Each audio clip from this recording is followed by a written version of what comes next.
We've all heard the term the early bird gets the worm, but how early of a worm do you have to be to get the worm? That is the question of the day, and today we are in my backyard, one with nature. Basically, the reason why I'm making this video was because at the beginning of quarantine, I started to wake up at 8 o'clock. Now, many of you may think that, oh, 8 o'clock's not even that early at all. Like, I wake up at 5:30, 6, 7, and all that is great, but 8 o'clock is definitely early for me.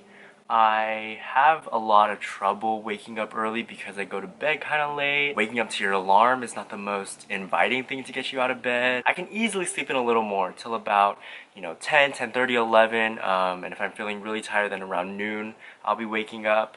And it's so much nicer, so much easier to just lay in bed, be on your phone, sleep in, and just hang out until you actually have to really get up. Last summer, actually, I had an internship that started around 8 o'clock, and I would get up at 5:30 a.m. to work out and start my day before work because I didn't really feel up to it after work, and so that's what I would do in the morning. And 5:30, I actually did it pretty consistently, but there were some serious consequences to that. I would just feel unmotivated to do anything. I would eat breakfast so early in the morning that I would just feel hungry and just think about lunch till it was my lunch break, and I would get home, take a nap, and just feel kind of awful. And so this summer I was like, okay, I'm gonna still wake up early, but push it till about 8 o'clock. So this video is really about how did I do that? Why did I do that? And have I seen any outcomes, benefits from it? One thing that I do every night before waking up at 8 o'clock is plan out my day for the next day. I think it's a pretty popular general thing to do so.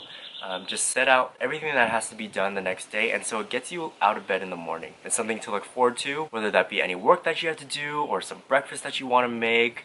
For me, it's my devotional, things like that. That'll just be like, okay, in the morning, I can do this right when I wake up. Another thing is start to slow down around 11 o'clock. And so since I plan to go to bed around 12 o'clock, I start to get ready for bed around 11, 11:30. Whether that's finally taking a shower, turning on my lamp light so it's not my whole room light so it's super bright. You want to get it to be a little darker so that you start to feel tired, calming to yourself. It's windy. Today's supposed to be the windiest and hottest day of the week. Good idea to go outside, huh? What are some things that kind of get me out of bed in the morning? I have this morning routine where, I don't know if you saw my other video where I went in the day of the life of quarantine, but basically I have a devo in the morning, and then I go running, and then I have breakfast. Like, those three things are always constant in my mornings, and essentially what gets me out of bed in the morning. I also have a super annoying alarm, so I have to turn it off. Since I'm still living at home, I don't want to put my phone across my room where it can be super loud and wake up the rest of my family. I might not hear it right when it goes off, but when I start to live on my own, I definitely will want to implement putting my phone on the other side of the room so that I'll be able to actually physically get out of bed in the morning to turn my alarm off. So those are the few things that actually get me out of bed in the morning and encourage me to do so every single day. There are so many reasons as to why I'm doing this, because it would be so easy to just stay up very late at night and sleep into late morning, early afternoon, but I saw that within myself, I wanted to be more of a morning person, even though that is not how I was throughout my entire life. I felt better when I would wake up early to get things done. Now I have time to do my devotional and go running and actually eat breakfast and get some work done before lunch even happens.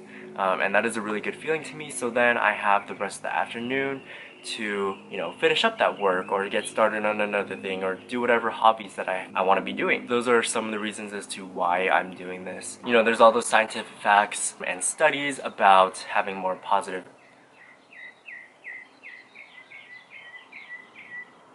birds. There's all those scientific studies about how you have a positive outlook on life, you have more energy, more time to do things, and while yes, all that may be true, but it's different for every person. I think that we have to take that into consideration when thinking about waking up early and wanting to do things in the morning. I established that, 5:30, 6 a.m. was way too early for me, and so 8 o'clock is still in the morning and I still have time before the afternoon to get things done. Now, on the other hand, where there's not as many benefits, for me, as someone who has not been an early riser throughout their entire life, I have seen some drawbacks in terms of what they call the afternoon slump. I would get tired around 2, 3 o'clock, 4 o'clock, where I would need to take a nap. That's been happening quite often, actually, and I kind of see that as a negative compromise as to why I'm even waking up early. Yes, my naps may be 20, 25 minutes, but it seems counterintuitive in the first place to even take a nap when you're supposed to be waking up early to get things done. That's just maybe me, but that's what I've seen. But hopefully I'll be able to go to bed earlier, get a good night's rest, and then start the day and not feel as slumpy when it comes to the afternoon time. So those are just some things that I want to put out there in terms of getting up early. I have some tips for you if you would like to start getting up early, and I challenge you to get up early because there are so many things that you can do in the early morning and have the rest of the day where you can do whatever you want. Cars. The first tip that I want to give to you is to start slowly. You have the time, the average of when you wake up every day, and say it's like 10 o'clock and you want to start getting up at say 7 o'clock. That big 3 hours, you're not going to want to start at 7 o'clock the day after you get up at 10 o'clock. It's just not going to work like that. You want to start slowly. So start 15 minutes to half an hour earlier. Say you wake up at 10 o'clock on average and you want to implement getting up early.